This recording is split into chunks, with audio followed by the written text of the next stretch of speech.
That's all right. We'll start recording anyway. This will be perfect. All right. We got a guest. We got a guest. We got a guest. Whoop, whoop. Killer Bees are back with a guest. Two guests. Hello, everyone. We're on video. We're uglifying your computer screens, your phones, whatever device you have. And this is the first video podcast of Killer Bees. Are we on episode 6? I don't know. I've lost track because we've stopped recording so much. We took a hiatus. We took a hiatus. We're like Daft Punk. We're back after 15 years. Yeah, exactly. You became a Southerner recently. I did. Congratulations. Yes, and thank you. As a Southerner, I got stuck in the snow, so we're very Southern. Cheers. So, cheers. Killer Bees, I'm Tommy Barbee. Nice to meet you all. And joining me is the delightful Keelin Billue. Hi. And our first guest. Finally, we have a guest. We're cool enough to have guests.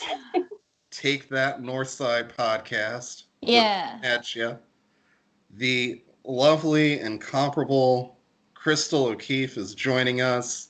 So thank you very much for joining this show.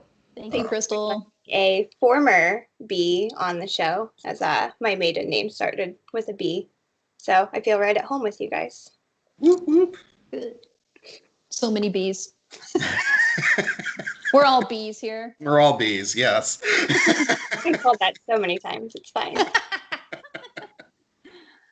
So we are here, and the White Sox have a game that's actually being televised in about an hour. And I'm going to refrain from going on my annual rant about how in this day and age, it doesn't make any damn sense for every game to not be televised. I'm just throwing that out there.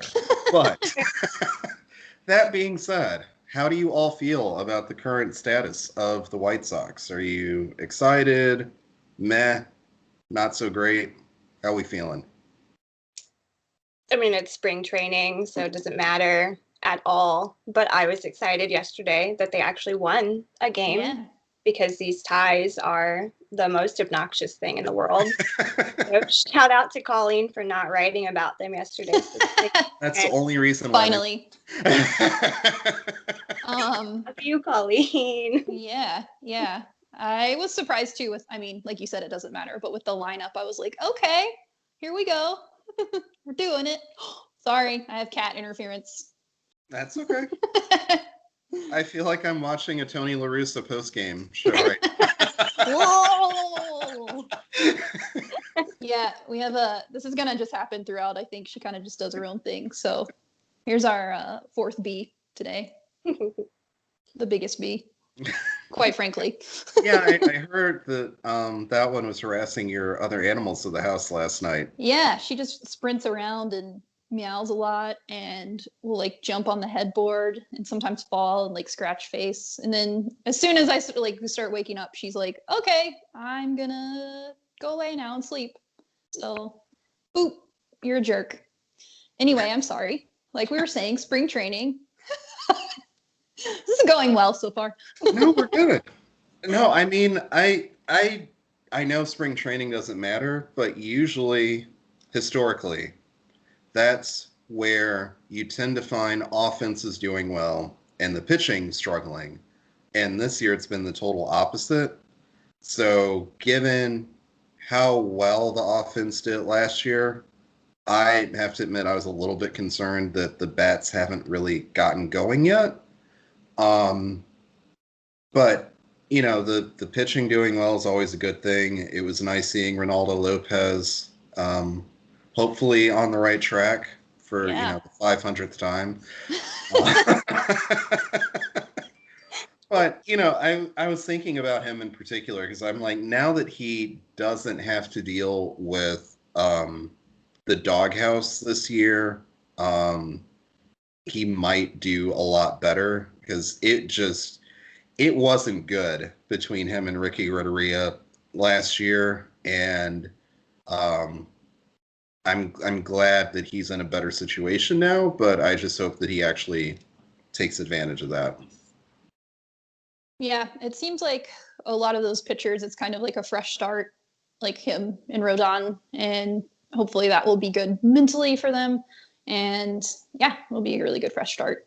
Yeah. But I was really excited to see that too. I remember during the playoffs last year tweeting something like redemption for Raylo. And then like not long after that, he did bad, and I was like, oh god, I wish I hadn't put that out there. Every I'm still start holding felt on. like a redemption start for Ronaldo Lopez. Where it's like, this is the one where he's finally going to figure it out and turn things around. And it's like, no, more gasoline on the fire. Yeah. Well, between him and Nomar, it was just me going, yes, this is going to be it. This is going to be the perfect storm for them. And then boom, blows up in my face. So I was like, I'm just going to not. Storm. Perfect storm. So I'm just going to not tweet about these guys and save my sanity. Yeah. I think my approach this season will, last year it was like, yeah, be good. But this season I'm like, yeah. Don't Great suck. job, everybody. Suck less. Let's go get ice cream after the game. Low to no expectations. Yeah, but I mean, the guys that they've brought on have at least been decent so far. I mean, I'm surprised at how well Jonathan Lucroy's been doing.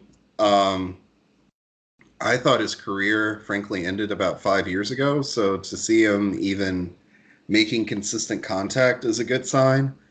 Hopefully they're able to keep him around. I'm still not sure how it'll work out with Zach Collins because, frankly, he just needs to. Zach Collins needs at bats. Like, he just has been sitting on the bench for what feels like forever, and he just needs to be able to play. And that makes it harder for a guy like Lucroy to make the roster, but I think having the flexibility there is good because I still have worries about relying on Yasmani Grandal for effectively 162 games, and there's no real backup plan. Yeah, there's really not. That is scary. I was going to ask you guys, too, what you thought about, like, right field options. Because just yesterday, somebody was talking to me again about, like, they sent me their, like, proposed starting lineup. And I was like, I don't know. I was like, this all looks good. I don't know about right field. You just want me to go on another Adam Eaton rant. It's really yes, I do. Join you. I will join you on an Adam Eaton rant. I'm here for it. Chrystal, I'll let you go first because I missed you. Okay, what do I even say about this? Just give it to dump truck Adam Engel. He is a little angel baby, and I love him. He's proven himself. I'm sorry. He saved a no-hitter. So give him that start. Adam Eaton is a locker room cancer. And that alone makes me kind of hate him. He annoyed me prior to being a Sox fan. I was actually just talking to a friend who lives out in D.C. and is a Nationals fan. He was like, oh, I miss him. And I was like, do you, though? Because, like, you can have him. And he was like, why? Why do you hate him? And I was like, Drake. Drake. That whole thing was annoying. And I remember listening to my husband say, oh, my God, this guy is a total douche. So please just give it to the superior Adam E. Just trade Adam Eaton for, I don't know, a couple beers. Bag of baseballs. Like, just go. Like, we don't need to recycle garbage anymore. And that's I like that. So please, I'll let you rant about this too. I feel like with me, I've only fired you up. No, this is exactly what I was afraid of. And Adam Eaton has been bad. And, you know, you can only talk so much about how good he was the last time he was in a White Sox uniform. That was a long time ago. And even then, there were questions about his durability, how he could stay healthy throughout an entire season. There's more questions now. you do have Engel, who is a much better player, but I don't know if he's your everyday guy. So ideally, you would like to have somebody out there that can kind of handle things when Engel isn't quite himself. And I just I don't see how Eaton's the guy. The only reason why Eaton didn't piss people off in DC was because he was about the 8th best player on that team. He wasn't relied upon for anything than just being the scrappy, no-name dude that just kind of did the little stuff that nobody else could do. And that's great. And if you're looking at him for that, that's fantastic. But the White Sox aren't in that position right now. They need him to be more than what he's capable of, and they're paying him more than what he's capable of. And, you know, I know it sounded weird when I said it, and frankly, I was shocked when I said it, but the White Sox would have been better off bringing back Nomar Mazara than just throwing Adam Engel out there, or Adam Eaton out there, and it's just, I can't believe I'm saying that, but it's true, because, you know, as bad as Mazara was, that's really probably the worst season a hitter will ever have. Yeah. It's kind of like Adam Dunn and even to a certain extent Alex Rios when they had those god-awful years in the White Sox uniforms and everybody wanted them gone. And it's like, this is as bad as a professional baseball player can play in ever. So let them kind of climb their way out of it and at least be decent before you try to get rid of them. And that's kind of what they did with Mazara, where it's like you could have brought him back, same amount of money as Eaton, at least had some upside and was younger. And I worry about it because I think that La Russa is going to rely on him a lot because he's a veteran. But yeah, he doesn't look like he has it anymore. Or maybe off the wall, they could have just brought Yolmer Sanchez back as a utility player, put him out in right field because he is the opposite of a locker room cancer. He is boy, and I love him. He dumps Gatorade on his own head. That's how selfless he is. It would still be better than Adam Eaton. Yeah. Yeah, I think a lot of people and I get it to a certain extent, but I think a lot of people underrate like how important the culture is in locker rooms and with the team. Like sometimes it is better to have somebody, maybe they're not as good, that's not toxic, which is why I'm glad we didn't get Trevor Bauer. I won't bring that up again. Okay, I'm sorry.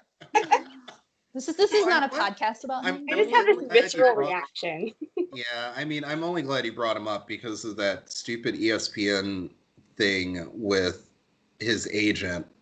Oh, yeah. And Rachel. Yeah, I refuse to talk about any of these people by name. Like, they will only be referred to as the player and the agent. Oh, red. But, because they were hyping her as, like, the first female agent. And it's just so inaccurate and so wrong on so many levels that not only is it not true, but there are a number of black female agents that have long been in business before she even existed that they're just completely ignoring. And it's just kind of frustrating that we have to go through this again. Yeah. Also, it's like, surprise, I guess, which is really sad because it's like, great, somebody comes along and yes, the deal was huge, but also it's like, literally, what about every other woman in sports in general? Yeah. It makes it seem like it is, and yes, it is like a highly masculine field, but there are a lot of women in sports and also ones that are better. Ones that are less toxic. I mean, yes. Like there's a lot of baggage that comes with her. Yeah.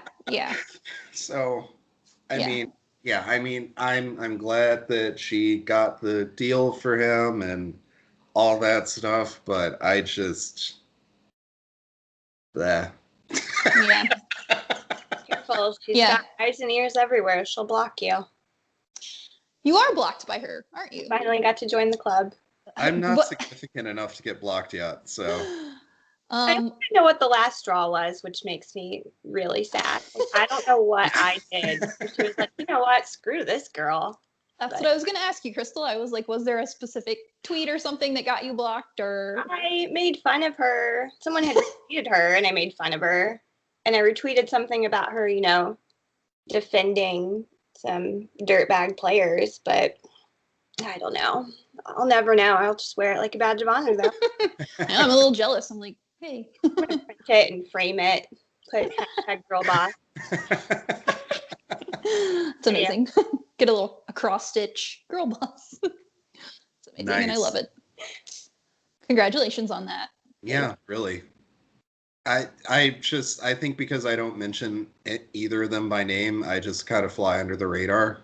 I just, respond to Keelin or other people that are saying, oh, did you see this latest tweet from this jackass? And I'm like, yeah, he's an idiot. Meanwhile, I'm like, I need blood. Then I never get blocked because they're like, shut up. Shut up, fool. Yeah.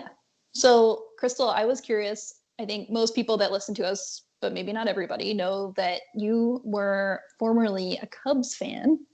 Yes, sadly I was. Sadly, that's okay. Been there. Keelin feel you. Too, so don't feel I was. I was a total bandwagon. I had like no reason to claim, so it was easy for me to just like ditch it. So now I'm a bandwagon Sox fan. But would you tell us more about your Cub fandom mistake? Yeah, sure. So mine was more deep rooted because we didn't have, I grew up in Indianapolis, so we don't have professional team. We have the Indians that feed to the Pirates. So I was like, okay, well, they're cool, but they weren't very good. So I didn't jump on that. So you were either, Reds fan, which there are some people, you liked the Tigers. Like, no, thank you. Cardinals, again, no, thank you. Or, the Cubs, because they were the popular team. Nobody talked about the White Sox in my family. So I had like my grandpa, a couple aunts, just like people that were like, we're Cubs fans, so you're going to be a Cubs fan. And they just started me on this trajectory of watching these games at a very, very, very young age. So it was just something where I didn't know otherwise. You cheered for the Cubs, and that was that. So that was just my life for a very long time. I, dated and married someone that was a Cubs fan, and I was like, okay, this is fine. Named my daughter Addison because that's how bad it was. So, nice name though. And as I kind of said, this team actually isn't fun to watch. They're kind of garbage. Like, why am I doing this to myself? And then I really stopped agreeing with every single thing they stood for.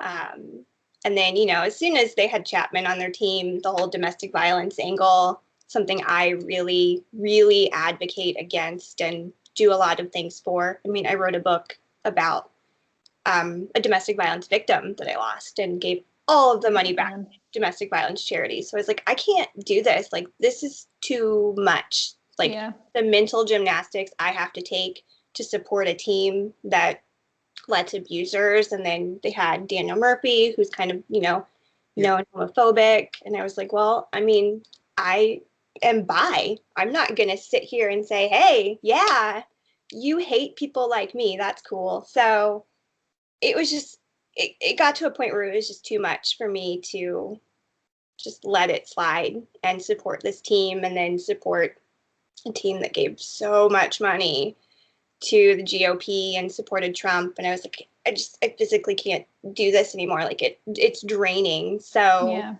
it kind of became easier. After my divorce, I obviously remarried my now husband, who is lifelong Sox fan. His whole family were Sox fans. So he just kind of kept slowly planting that seed of, we're more accepting over here. Like, we'll take you in. We're a wholesome community. It's true. So that's what we do. our wedding night, we skipped a reception and went to the ballpark in our wedding clothes to go see a Crosstown Cup. So that was like my last real game as a Cubs fan. And I remember because Cubs won that game. I remember, walking down that ramp and everyone singing "Go Cubs Go," and I was like, this just doesn't feel good. Like, these people are annoying. Cubs fans suck. Like, I always hated that fan base as a fan. And I was like, this just doesn't feel right. So I just kind of had to rediscover myself. And I finally went to a game around my birthday one year. And I was like, I found some really cheap tickets. Let's go see the Sox. Like, because we're in the Loop, so we're 3 stops away from the ballpark. And I was like, let's just get on the train and let's just go see. And I bought a White Sox hat, and my husband's like, no, are you doing this? And I was like, yeah, like, I think I am. And, we had fun. We saw a lot of Knights games. Like, when we're here in Indianapolis, we would go see the Indians play the Knights a lot. So, we were seeing all these younger players that I was like, hey, Nikki, like, I know Nicky Delmonico. I know these guys. I watched them. So this is an easier transition than I thought. And then I felt really welcomed. So it was nice. And I feel like I've found my place and a team I love. And it's just so, like, life is so much better not being a Cubs fan. It's nice. The White Sox should use that quote in an advertisement. I know. We need to clip just this and just retweet it over and over again. So, please use me for all of your promotional materials from here on out. Also, I look cuter in black and white. So, like, yes, do what you will with that. I was just talking about that the other day. I was like, this is going to sound stupid, but it was just yesterday. I was wearing like my Sox hat and a hoodie, and my husband was like, oh, okay. He's like, you're a White Sox fan. I was like, it's just easy because it's black and white and I can wear whatever I want with it. And it's great. So that is a bonus for sure. It was fun. And then my mother-in-law, I think she like nearly lost her mind. She was so excited. And my husband, Billy, kind of had told her that was where I was going. So for my birthday, she like immediately ran out and got a brand new White Sox shirt for me. And I looked up at her as I was opening it, and she's just grinning from like ear to ear. She's like, you've made it. You're here. I can love you more. Not that she didn't love me already, but she was like, I can love you more. We have this in common. That's very cute. And like, man, that was like a roller coaster of emotions through that story because like, yeah, the domestic violence issue, obviously the Ricketts problematic views and actions, and the wedding, and finally the mother-in-law. Like, oh my God. They were all so happy. It was the cutest. That is awesome. Because your switch was for similar reasons, wasn't it, Keelin? Yeah. So I was like a bandwagon fan because I grew up also in a state without baseball or like any professional sports. We had the Birmingham Barons, so I was more familiar with the White Sox growing up in general. And of course, Michael Jordan, going to the Barons. But then, the first neighborhood, like a lot of, especially young white people that moved to Chicago, I lived in was Lakeview. I literally lived on Addison Street across from Guthrie's. And RIP. I loved that place though, to be fair.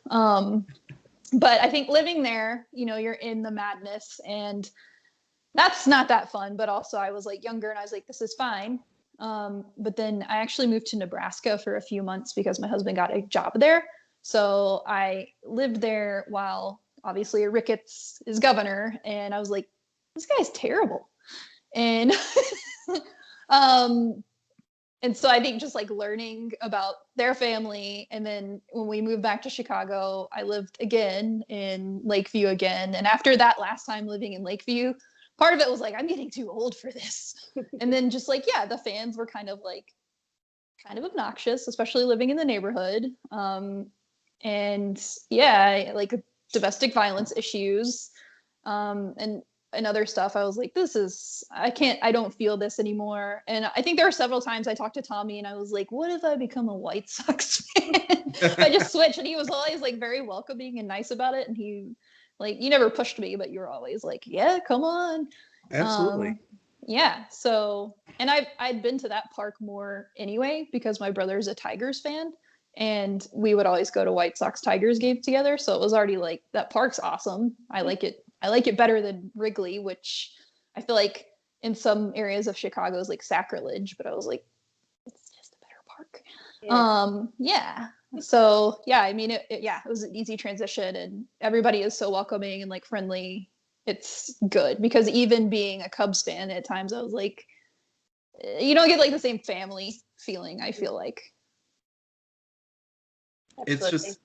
It's really interesting hearing these stories, because like, as somebody that has spent all their life in Chicago, my experience with like the Cubs Sox dynamic is totally different, because when I was growing up, people make fun of me a lot because I have a lot of older like Chicago sports memories, because my dad at a very young age would take me to sporting events. So like, I remember old Chicago Stadium as though I'm somehow like 60 years old, even though I'm not. But I remember growing up, Wrigley Field, like, that wasn't a nice area. That was the sketchy area that people avoided, and that you didn't like go out after hours because you probably wouldn't make it home that night. And my dad always, it was more easy for him to get Cubs tickets than White Sox tickets. So growing up, even though I was a Sox fan, I went to more Cubs games than I went to Sox games because it was easier. They couldn't give those tickets away. The teams were terrible. And it was really just watching a bunch of really drunk people watch the Cubs lose. And it was obnoxious, and it was never particularly enjoyable other than getting to watch baseball. And, also too, I think about it from the, accessibility standpoint, because the Sox in the early 90s, or maybe it was late 80s, I don't remember the exact time frame. Jerry Reinsdorf, who, as you know, is like one of the cheapest bastards around, had this marvelous plan for what was called Sports Vision at the time, or Sports Channel, and the White Sox weren't even like televised to the general public. So for me as a kid, it was a lot easier to watch Cubs games even than Sox games. So like, if you look at why there are more Cubs fans generationally than there are Sox fans, it was really expensive and difficult to be a Sox fan, because the Sox were good. They had just opened that what is now, guaranteed rate field. That opened up in 1991. They sold out basically every single game because that team was so damn good. And you had to have premium cable to watch the games on TV. And so I remember like certain Cubs games, like I remember the Kerry Wood game for the Cubs more than I remember certain highlights from the Sox, because it just was more accessible to me, but I still didn't enjoy it. And it's always kind of fascinating to me, because, you always hear the attendance jokes about, the White Sox and everything else. And I remember even when the Cubs were decent, people weren't in the stadium. And I remember going to Wrigley Field and it smelling like, week old piss, because they didn't clean the stadium and it was still half empty and nobody seemed to be enjoying themselves. So they were just getting drunk on old style. And whenever I think about the White Sox of old, I always think about how packed at the time, New Comiskey Park was every single game. And I remember that 93 team, that 94 team, the 96 team, and the shortened season, and all those different teams that were absolutely stacked when you had Frank Thomas and Albert Bell and all of this pitching. And I remember meeting Ozzie Guillen as a player, and he was like the nicest person ever. And just like how welcoming and embracing that franchise has always been stuck with me a lot more than the accessibility of the Cubs. Yeah. And so it's always interesting hearing other people's stories in terms of what made them become a fan, especially coming from the Cubs, because it's a very interesting dynamic. And I think people, you know, they simplify it in terms of like blue collar versus white collar, but there's more to it than that, where it's just there's a very familial aspect with being a White Sox fan that doesn't exist for most other fan bases. Yeah. And it's interesting too, you brought up that premium cable issue because a few weeks ago I shared that map that was like fandom by areas, and I was like, well, how much of this is dictated by what games they play on TV? Exactly. That's all I could think about. And then I think somebody replied to that map saying like, oh, I've never like, are there White Sox fans outside of Chicago? And I was like, yeah. And I kind of like, obviously like in Alabama with the Barons, and I'm sure it's the same with like other minor league team areas. Yep. But also like there are plenty of people we see that are definitely outside of the Chicago area. Maybe it's because they moved away. But yeah, I always chalked it up. I would think it was cable TV. Absolutely. Yeah. And like you said, generational things. I think you're starting to see the inverse of that now too, because it's the Cubs now that have kind of privatized their business, where they have the marquee network, and most people aren't watching that channel. And the Sox are the ones that are on basic cable, that are getting the national exposure on games. So I really think probably in about 5 to 10 years, you'll see a wholesale switch where there will be a lot more open Sox fans that used to not have really any sort of skin in the game because they didn't necessarily pay attention to baseball, but they're exposed to a lot more now. Yeah. Cool. Good. I raised kids little baby White Sox fans, so we're trying to keep that generational thing on the better side of town now. That's what I like to hear. Yeah, Tommy, now that you've left the area, if I can share that. Sorry if I wasn't supposed to. Okay, like how do you think that'll continue for your family? So, yeah, I mean, it's not a secret, but you're in Braves country. Am I? I don't even know if this is Braves country. I think so. Isn't that I think that's the only like professional baseball team within like. There's a minor league baseball team here. Well, there you go. That's good. So Chrystal, I'm in Columbia, South Carolina, and we moved out here like a week and a half ago, 2 weeks now. And really it was just A, for the weather, B, cost of living, and just general political bullshit in Chicago just got to be too much for this lifelong Chicagoan, where it's like, hey, I need to not be here anymore. That is fair. So, now that I'm down here, for one, the minor league team is called the Fireflies, and they have glow-in-the-dark jerseys, which I just need to throw out there because that's like the coolest shit ever. And this is why I love minor league baseball. And I wish that Major League Baseball would recognize how important even stupid shit like that is. It's great. Because that's how you attract people to the game of baseball. And it shouldn't matter that they're not ever going to make it to the majors. You're still growing the game. And if you give a shit about that at all, this is what you would embrace. But, same time, we're 2 hours away from the Charlotte Knights. So I hear a lot more about the Knights than I do anything else. So by extension, I don't know if they are, but I just make the assumption that they are White Sox fans. But you're correct that we're also near Atlanta. But I get the sense that there's so many transplants here that it's not as much Braves country as it maybe should be. Yeah. What Chrystal was kind of talking about in terms of growing up without any professional sports teams, that was like the team. If you lived in obviously Georgia, but also Alabama, Mississippi might have gone with some like Texas teams. Okay. But still, it was like everybody's a Braves fan. And then there's Florida, which doesn't really count. Florida has a lot of Sox fans, though. Good. Because that's where Jerry Reinsdorf was threatening to pack his bags when he threatened the city of Chicago.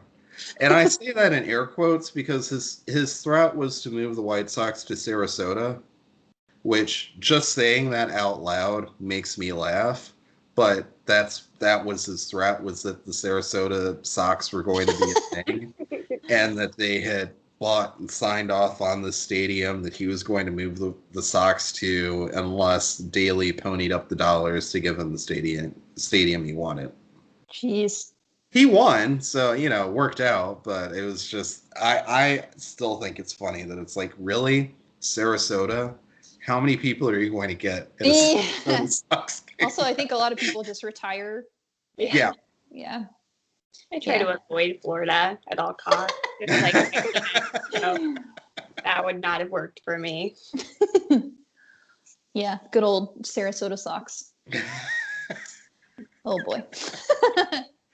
But Florida yeah, men. I mean, it is interesting though, just kind of how the fan dynamic plays out. Because I even remember in going to school in Champaign that it was very much White Sox or Cardinals fans, and the Cubs fans were the vocal minority.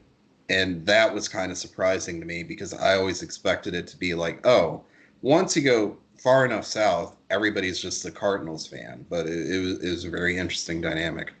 That is interesting. When I lived in Nebraska, everybody was a Cubs fan. Yeah. Surprise. You were too far from Naperville to be around the Cubs fans if you were in Southern Illinois. So I alienated 20 people. That's all right. F them. We don't have to make a safe word, explicit language now because I said F them. Oh boy. So I don't know. You made them angry. That's what I do. That's all I do. It's okay. They've come with me, so it's fine. So speaking of fandom, how do we feel about the chances of making it out to a White Sox game this year? If I get fully vaccinated, I probably will try, honestly, if I'm vaccinated by the summer. And Indiana's moving really fast with it, so there's true. A chance. Do you think it'll be allowed? I don't know. I will drive to somewhere that it is allowed. That's true, yeah. Yeah. I'm really close to Ohio, so if I need to go down, or if I need to go over there, maybe. I just miss beer and baseball, honestly. It's all I need in my life. It's like the serotonin that's been lacking this whole quarantine. Beer and baseball. 100%. Yeah. Throwing music concerts, and that's just like where I've been at for a while. YouTube videos aren't cutting it for me anymore. I just got super depressed because I finally received my refund for I was supposed to go see Delta Spirit. It was a birthday gift for my husband. February 2020. They were supposed to be here in April of last year, and then they postponed it to August. And then they finally sent out an email. They're like, we're just not gonna do this. So I got my $60 back, and I was like, I just wanted to see them. Yeah. But it's okay. That sucks. Didn't want your $60 back. I wanted. Yeah. Thanks. Yeah. Keelin, yeah. What do you think? I think they will reopen. I mean, if they want to push to reopen schools, if businesses are reopening, I think the stadiums will be open. Maybe they're being like, oh, no, we didn't say that. But I mean, at the rate for Bears games. What? They didn't open for Bears games. Yeah. I feel like they will for baseball games, especially if, and maybe later. It may not be like opening day. Yeah. I think, but like in summer, they will, because I think what I last read, the trajectory for vaccinations was like every adult by May or end of May or something. Mm-hmm. So I mean, at that point, if they're opening restaurants and bars, and maybe the stadiums can't be like packed, maybe they'll be like limited semi-full. capacity. Yeah, I don't see why they wouldn't. And not to say I don't have like personal opinions about any of how coronavirus has been handled at all, but I can't see that justification holding up against all the other things they've opened. So, because it seems like we're going with mostly the economy and people getting restless at this point. So right. That's what I think will happen. Maybe it'll be June or something, but maybe we'll get to go to a baseball game this year. That would be birthday baseball for me. When's your birthday? June 19th. Last year was the first year I had to miss birthday baseball. We're June bugs. June. We're both June. Really? Yeah. June 8th. June 14th. Three of us. Yeah. Gemini's. Yeah. Go Gemini. I remember, because there were two things that I was looking forward to last year, and this is how naive I was when the pandemic first hit. I was like, all right, I have tickets to Lollapalooza, and I'm going to see a baseball game on my birthday, as is tradition. Those were the two things that I was like, no matter what, those are the things that are going to happen. No. Both got canceled, and I was just like, fuck, the 1 year I make plans for the summer. This is what happened. Me too. So we were looking at tickets because I am a big Andrew McCutchen fan. Like, he is my favorite player. Absolutely, yeah. Anyone at all. So my husband has never been to PNC, and I think that's probably the coolest ballpark in the world. Yeah. So we were looking at tickets, and I said, the Pirates play the Phillies in Pittsburgh around Mother's Day. I am a mother. So therefore, I deserve to be gifted with this. So he said, okay, yes, we'll do it. Let's just spend like the whole weekend in Pittsburgh because it's a cool city and you can see Andrew McCutchen, because I have seen him every single year of his career, like since he started, because I watched him in the minors because he played in Indianapolis. Yeah. So the first year I missed him was when he tore his ACL, and I sobbed violently for a few days because we also had tickets then to go out and see him. No. So, that was just my thing of like always seeing Andrew McCutchen play, and he was going to be back last season. So we were going to go to Pittsburgh, and then that obviously fell to the wayside. And I was like, we're just not meant to have fun this year. It's fine. I'll just be sad forever. Fun is outlawed. It's like Footloose. No fun. Just wanted pierogies and Andrew McCutchen. Like, that was all I wanted in my life. UNC is a beautiful park, though. It is. It's stunning. I haven't been to an actual game there, but I did visit, and I was just like, wow, they did a hell of a job with this ballpark. Because I'm still on a mission to visit every single ballpark if I can in the next couple of years, whenever we can actually travel and do such fun things again. But maybe next year I'll be in. Maybe next year. Which ones do you want to go to most besides that one? I don't know. I mean, the big one for me was actually seeing a live game at Fenway Park. Like being able to, because I had done the tour of Fenway Park twice, which is cool because you get to like go up to the Green Monster and like walk around. You don't get to touch the field, but you can walk on the dirt by the field because they get mad at you if you try to touch the field. But actually seeing a game there was just something truly unique, and that I definitely you don't get from any other ballpark. Like, even as much as people talk about Wrigley, like, it doesn't have that same level of buzz. I think maybe besides PNC,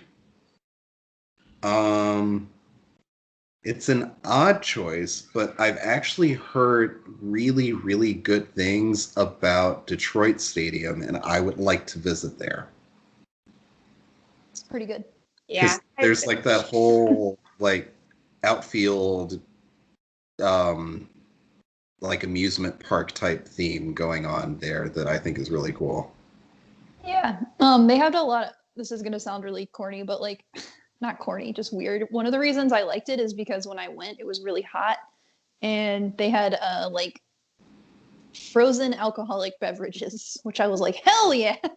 That doesn't sound weird at all. That's Okay, amazing. good. It was awesome. There's they were a reason why huge too. Frosé is a thing. Like, yeah. And they were huge. The only thing was they were like really sugary, so I was like, I'm hammered after like half a drink. But it was great for the hot weather, kind of a mix. But yeah, there's like the amusement park in it. Yeah, I feel like it'd be good if you, especially if you have kids. But I mean, I was there without kids, and I was like, this rules.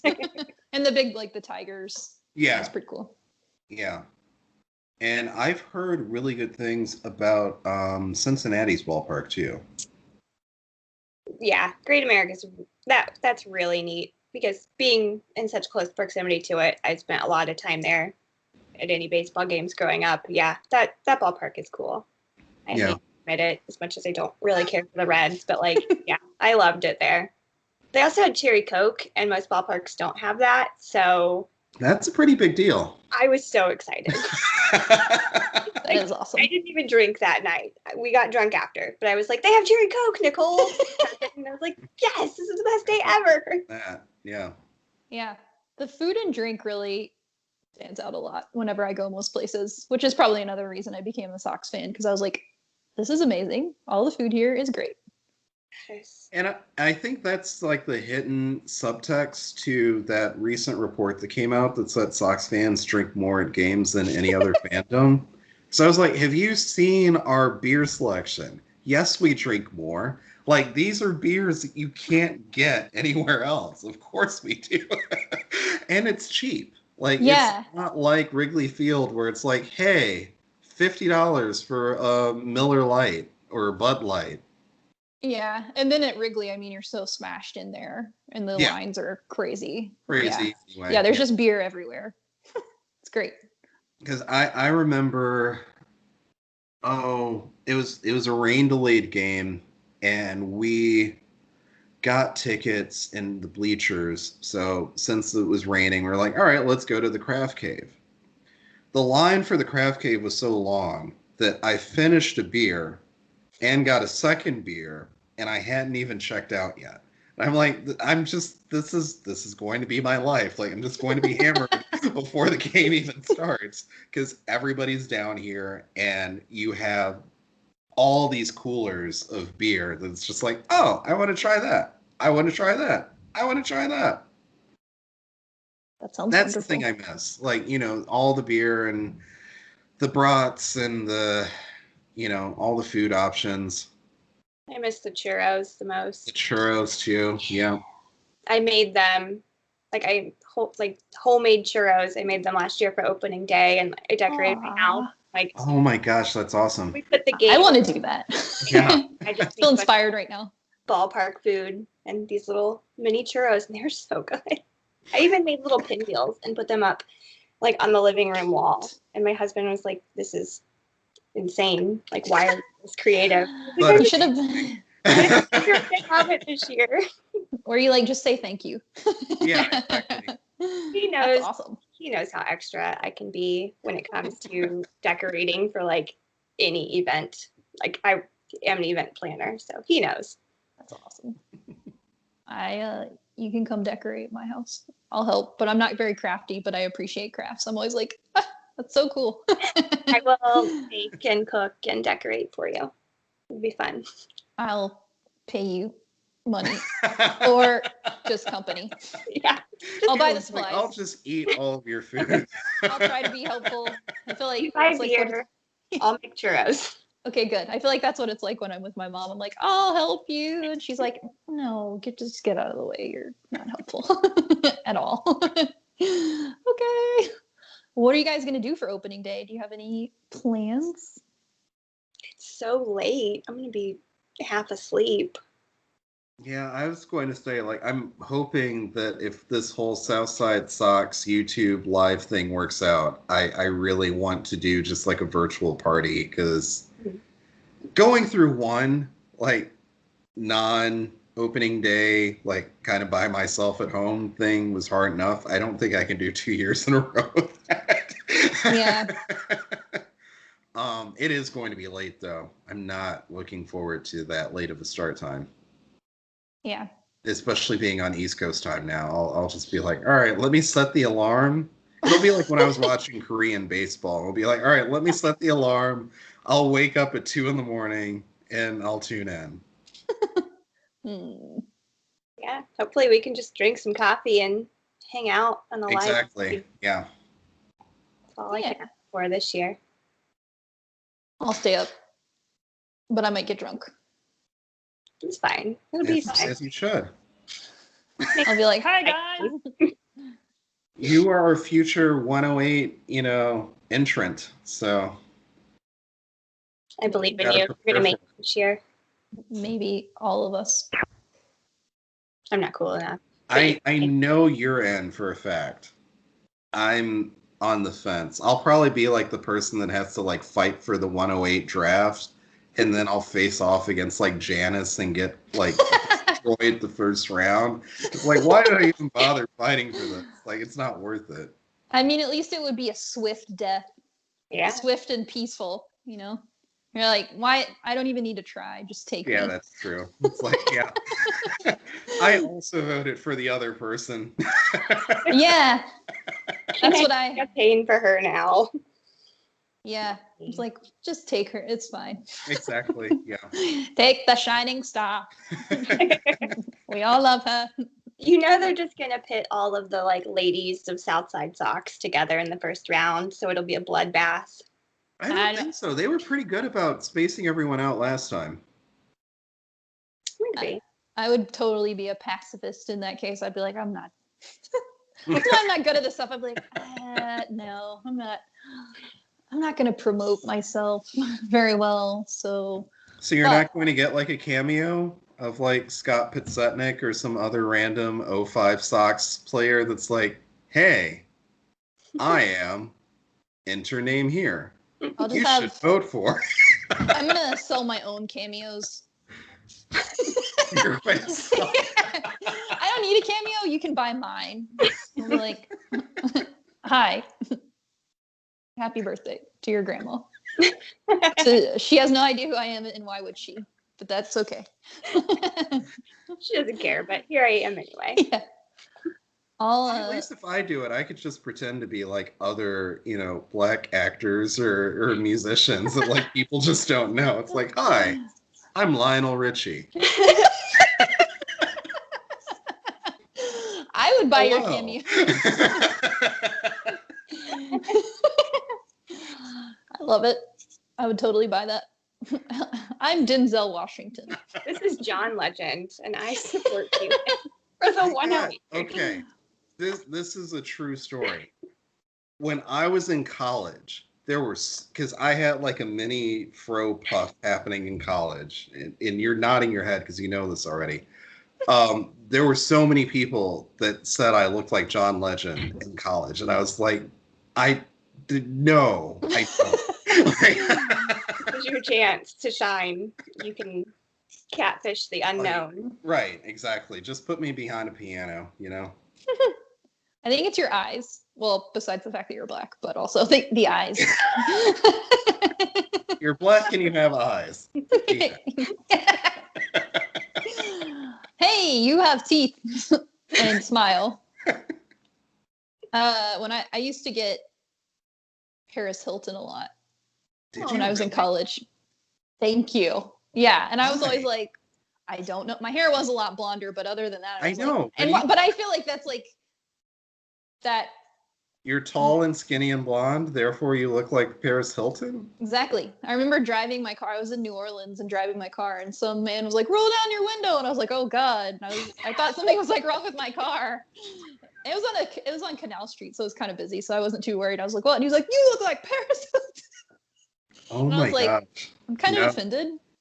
I don't get anyone. I don't have a celebrity doppelganger until someone recently said Regina Spektor, and I was like, thank you. I can see that. I remember the Regina Spektor one, and I totally see that. Like, absolutely. I can too. Anytime anybody was like, you look like this person. I feel like I've thought that before too about you. Like, you do. Please continue to tell me. Like, hype me up. She is beautiful, yes. And I think the hair definitely like plays into it. But yes. But even the eyes, Yeah, the eyes too. I can absolutely see it. Thank you. She's I'm in love with her, so thank you. Okay, so we all can impersonate celebrities. Yep. And Chrystal will be the only one. Exactly. I have no idea how this works on video, but I think we're supposed to take a commercial break anyway.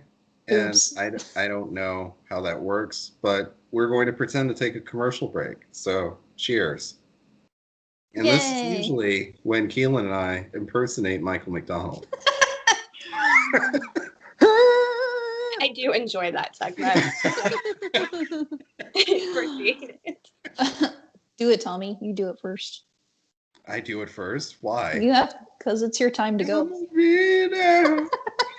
Yeah, you actually sound good, though. So if you just record in black and white on Cameo, maybe you can do that.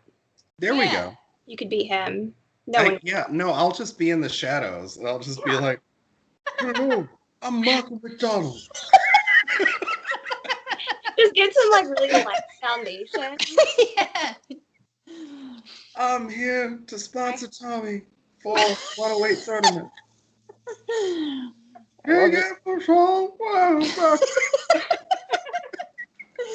Yes. Please do that. I can do that. That works. You can't. We're back from commercial break. No, keep going. You can't cut any of that part that we just had. Oh, I'm not cutting anything. No. That was beautiful. I used to get Pharrell a lot too. This brings us back to Daft Punk. Man, that song. All roads lead to Daft Punk. They do. Even the road of death.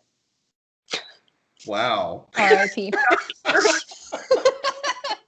They didn't die. They just stopped making music. They did die in a way. No, one of them exploded themselves. That's totally different. Pardon me. Pardon my mistake about explosions and not death. Good dark turn for this White Sox podcast. That's how it plays out sometimes. Yeah, it happens.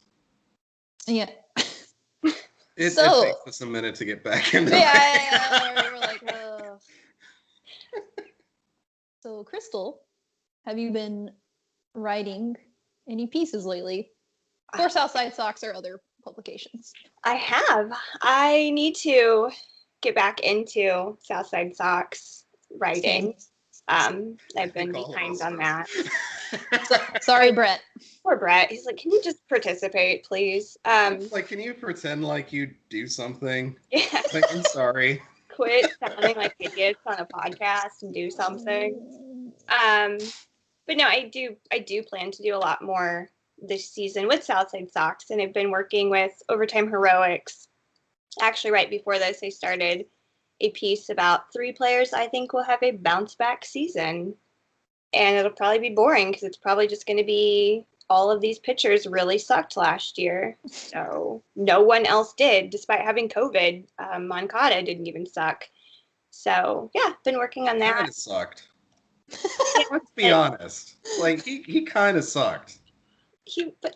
See, and I bring him up in this, but at the same time, he was like a finalist for a Gold Glove. So how bad do you have to suck if you were still a finalist? Oh, but I mean, okay, for one, it's third base, so it's like if you have a glove, you are automatically in the running for that position. Luis Robert's also a finalist, and he just really like, do you stop a ball? Yes. Okay, you're a finalist. Like, although I do wonder how authentic those awards were last year with the Cy Young winner that we'll not mention, but still. Well, you knew he was going to win the Cy Young, though. No? Yeah. All right. But yeah, so I've been working on that, and it's been fun to just have my voice in multiple places, and just like people actually sort of care, and sometimes they yell at me for my bad takes, but that's okay. That's showbiz, baby. Yeah.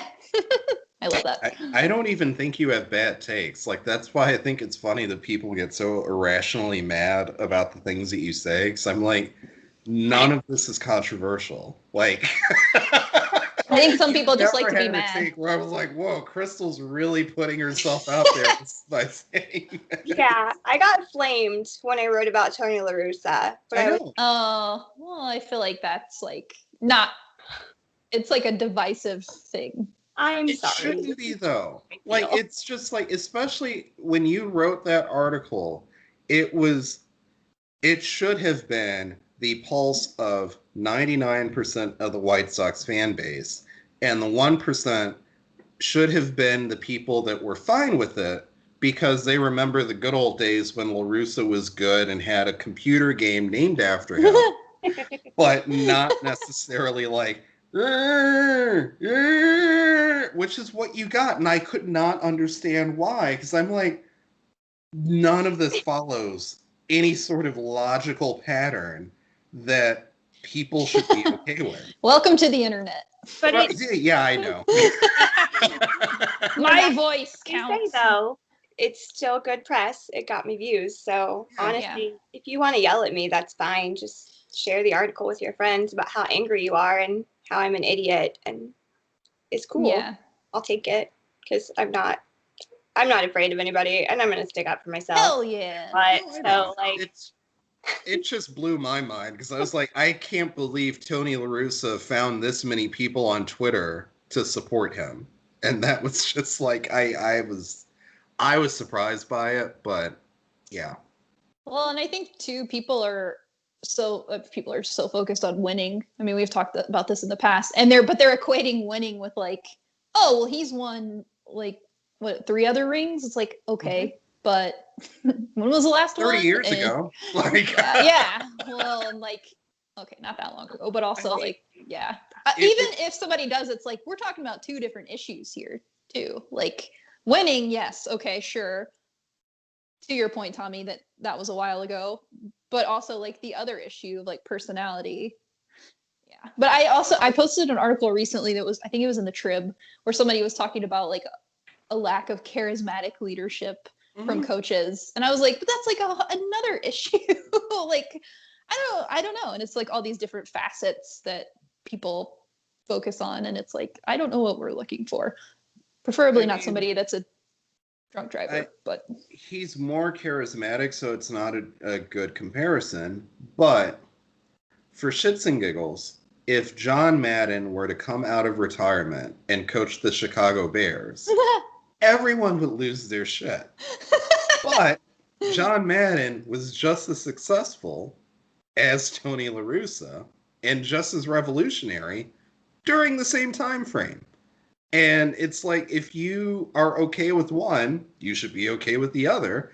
And Madden doesn't come with the baggage of driving drunk every time he decides to go out for a drink. So, I mean, that's where I appreciate the fact that Tony La Russa seems to be somewhat humbled enough to take this as a opportunity for him to prove himself. But I don't understand the people that are like, I'm tired of talking about it. He did his time. He hasn't done anything. Like, there are people that have literally done less, but have had to do more to try to prove themselves than this man just got out of bed and got a phone call from an owner that's like, hey, I want to make you a manager. Like, where the fuck does that happen? Yeah. I mean, see all women and people of color within the organization doing all of the work and still getting rewarded, and then let's just bring this retired drunk driving manager back up because he did good a long time ago. And he's my boy. Well, yeah, because he fired him. Like, let's not even forget the reason why we're feeling bad. He fired him 35 years ago and feels bad about it. Like, come on. Yeah. Yay. I'm feeling so good about this team now. I want him to succeed. Like, I do. I want him to succeed. I want them to win a championship, but I'm going to have my opinions. And yeah. Everyone is entitled to their own opinion, be it right or wrong. It's fine. It's whatever. So, just yeah, I mean, you. The whole Tony La Russa situation is honestly the most compromised I can ever remember being as a Sox fan, where it's just like, none of this feels good. Like, I don't know. Like, you got Rick Hahn up there looking like a hostage victim, where he's just kind of like, the organization thought this was the right choice, and I like my job. And pretty sweet gig.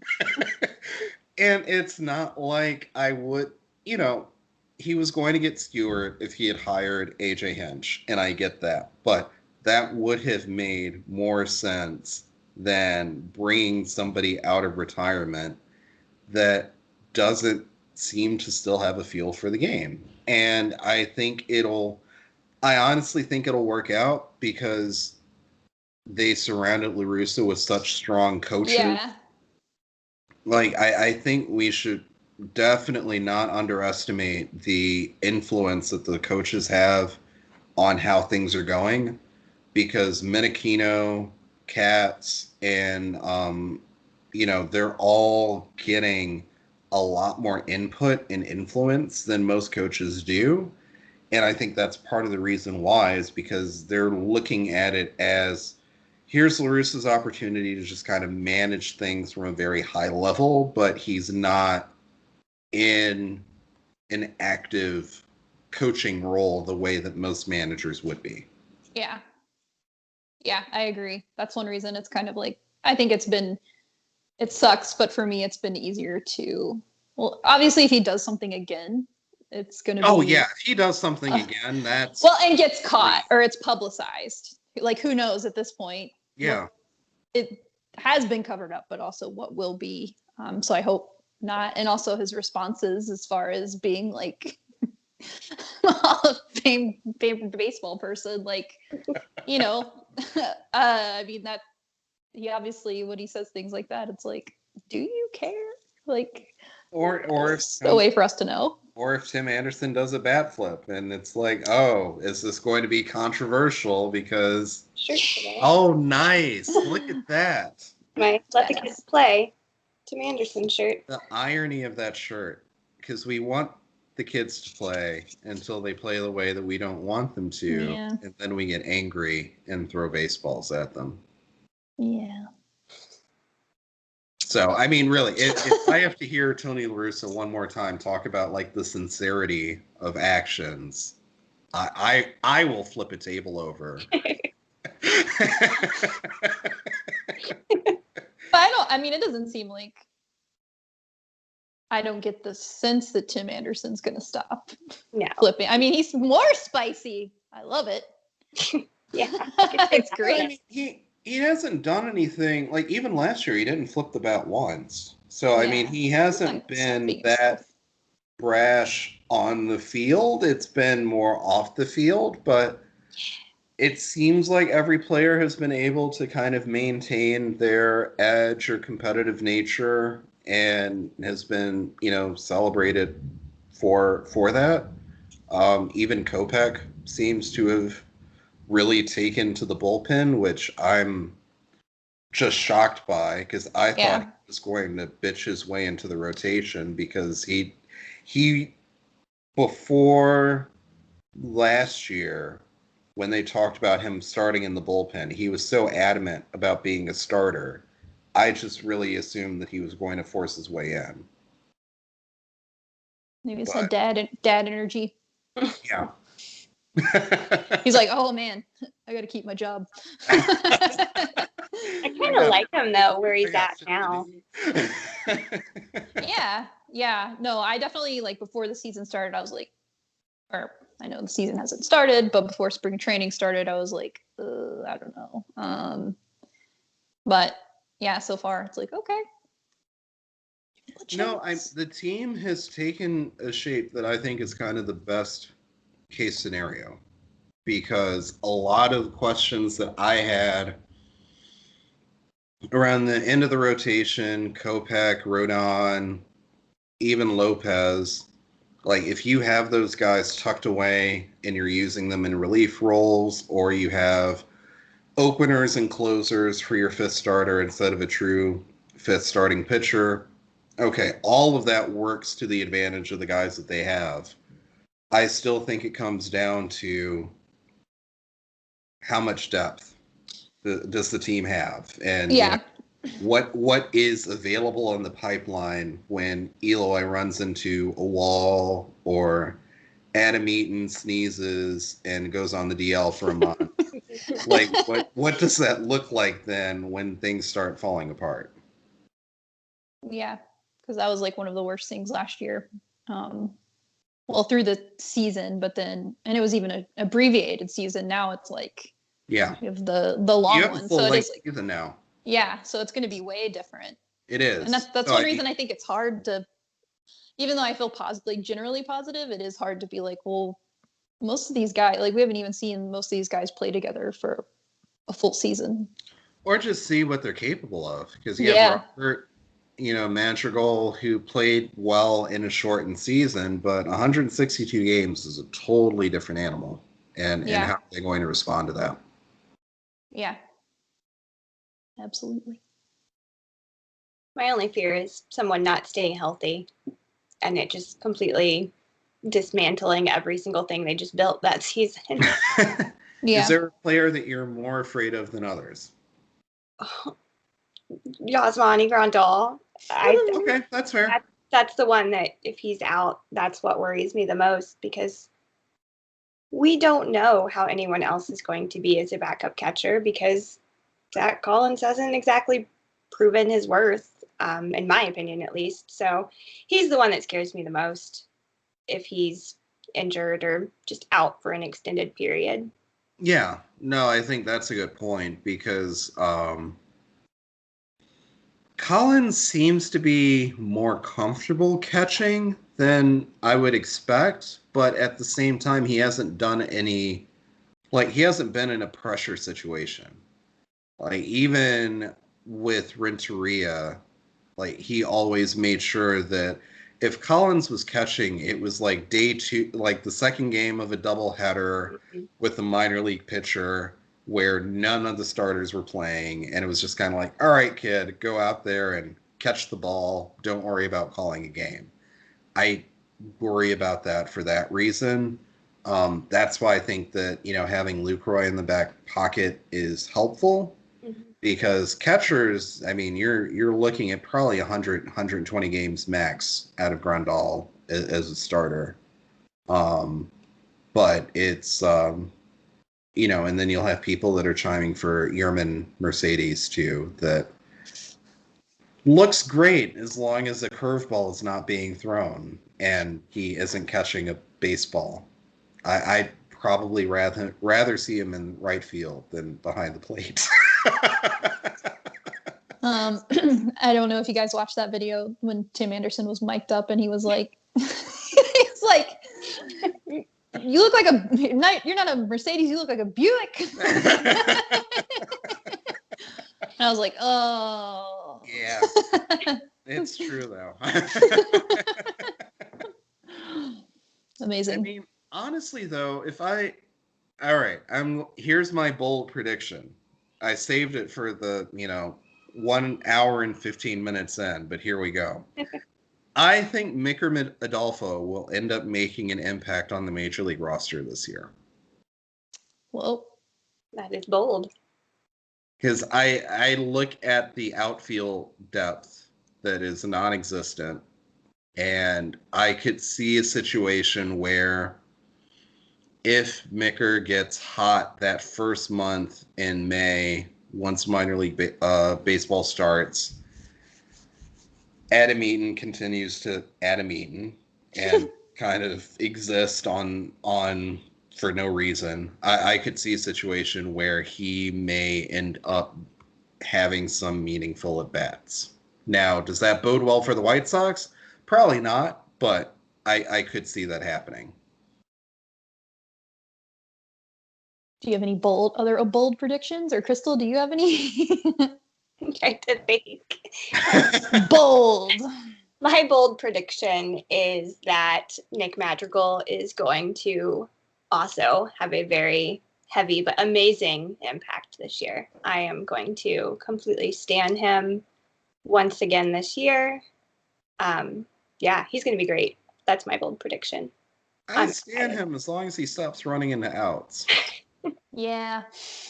I like him a lot, but oh my God, does he have the case of the red ass that just makes me not in love with him all the time? But do you think that this season, though, I mean, obviously that was pretty bad, but like different coaching staff, he's a little more, has more experience under his belt, different team. Like, do you think he'll have learned from his mistakes? Hopefully.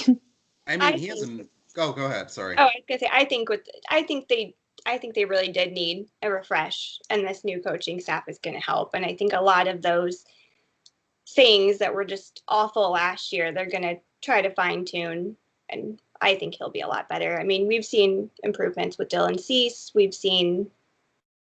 I think we're just going to continue to see these improvements because this coaching staff has refreshed this young team. So that's why I think he's going to be great this year. I think they're going to fix him a lot. Hell yeah. I'm a huge Nick Madrigal fan. I know I'm hard on him, but I also look at where he should fit in, and I think best case scenario, he's going to be like a Dustin Pedroia type. Worst case scenario, I could see him, maybe hitting like Epstein type tier where it's like you're a high contact hitter, but maybe not offering much beyond that. But he has such a huge chip on his shoulder that it's just like every time, like you're still young, like you have your whole career ahead of you. You don't need to be Tony Gwynn right now. So as much as I'm enjoying like the Mr. 3000 shirts and everything else, I don't want him to put that level of on himself, because we've seen it happen before. Like, I think about, with Gordon Beckham, like the same type of idea where it's just like getting in your own head of trying to prove that you're this elite talent and it kind of backfiring. I don't want him to put that much pressure on himself. Yeah. I think you, a few episodes ago, you compared him to Adam Eaton a little bit. And now that's been haunting me ever since then. He does have that same brand of red. I don't think he'll ever say that an 11-year-old boy is his mentor, but like I still just worry based on some of the things that he's said and done already. It's like, all right, tone it down. Like you're not. People don't pay to see you play baseball yet. Like you're not at that level. You can bring it down a notch. It's okay. That's fair. Yeah. We're like, end of conversation. That's fair. What bold predictions do you have, Keelin? Oh my God, I have none. That's not true. What have I told you I've predicted? I predict the stadium opening.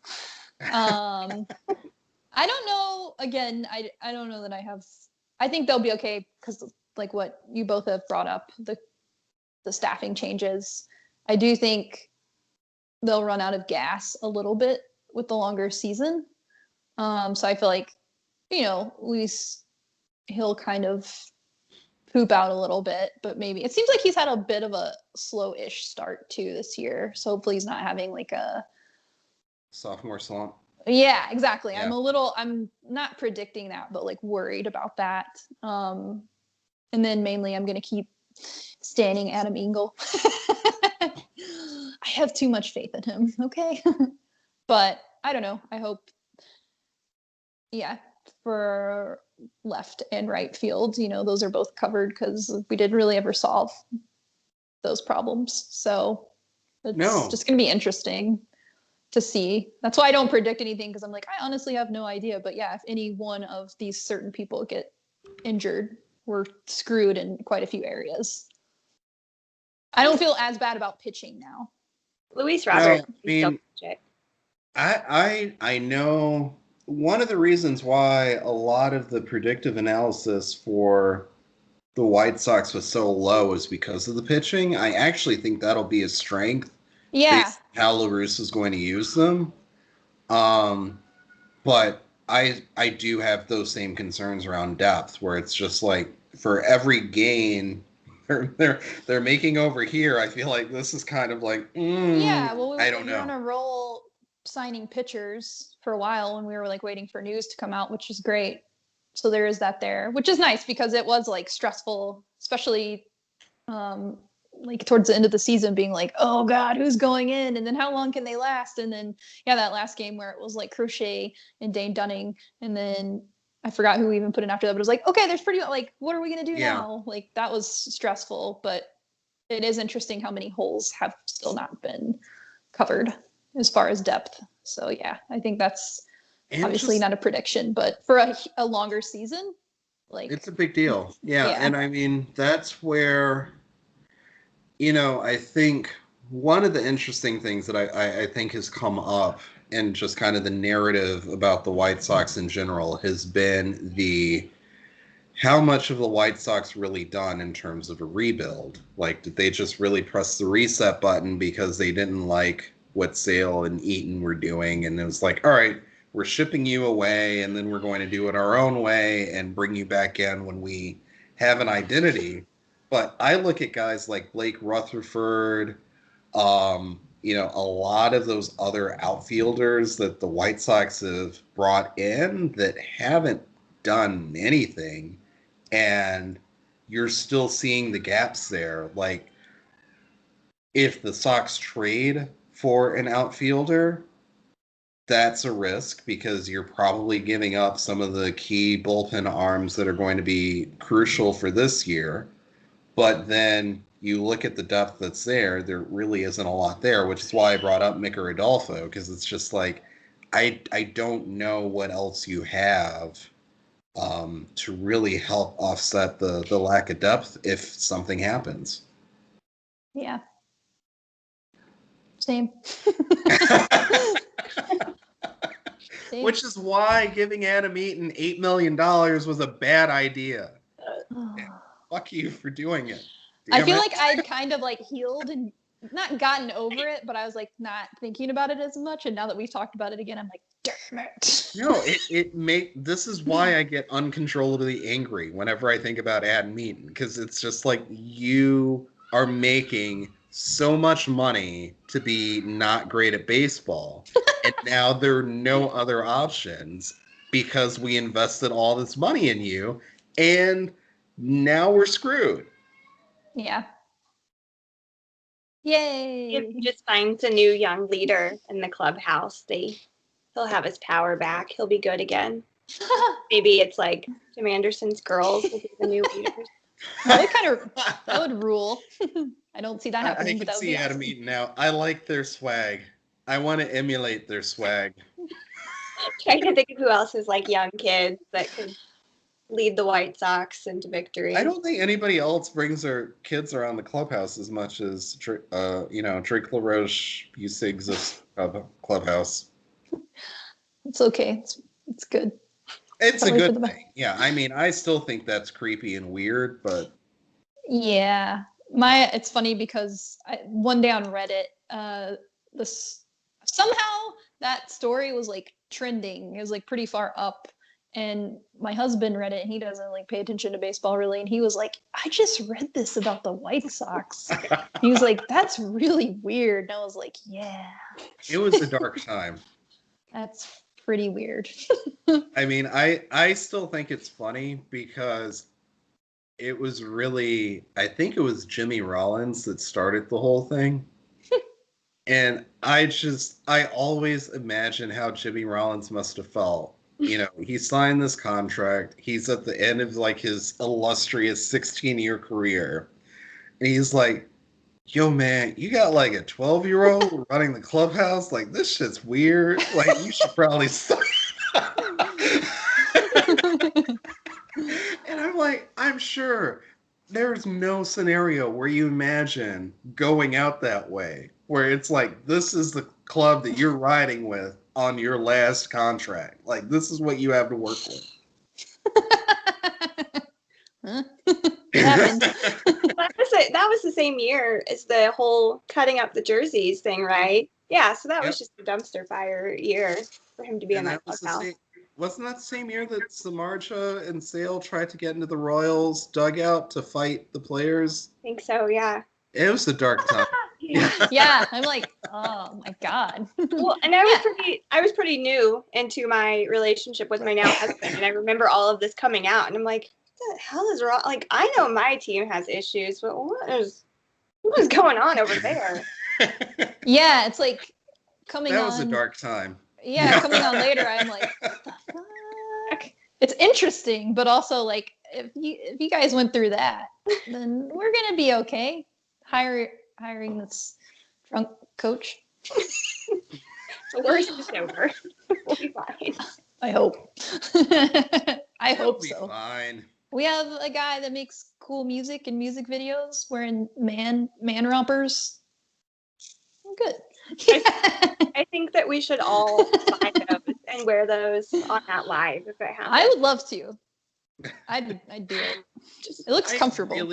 I hope he uses that as his walk-up music. That's all I have to say. Did he say he was going to? Yeah, I think somebody asked him. Okay. Yeah. He said he was going to. He needs to, because he needs to own that. Yeah, I'm pretty sure he did, which rules. Good for him. Yeah. No, it's actually kind of catchy. I'm a little surprised. Yeah. It's better than Vin Diesel's single was. Wow. I forgot about that. Me too. Oh.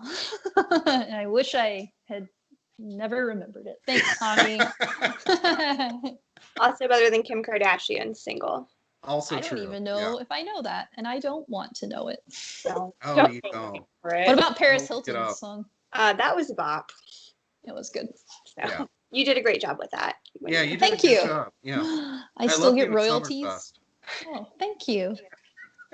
That's hot. Congrats on your recent engagement, by the way. Thank you. She got engaged? I had no idea. I just saw that. I saw her on the Britney documentary, and I was like, wait, she doesn't sound like I thought she did. And I was like, maybe she's grown up, or maybe is that all like a I think fake? that's her real voice, because like nothing weird. that she did outside of that was like really her. It's just this whole thing that she created. I love it. Respect. I'm gonna do that.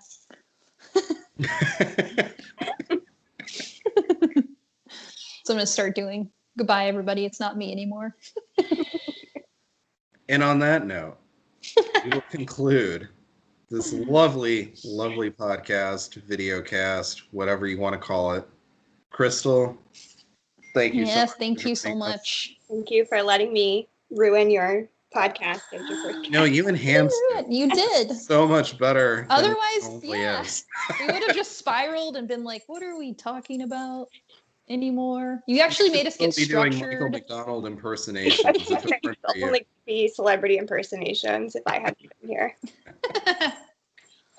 I would lead you guys out with a Regina Spektor song, but no one wants that. So that's not true.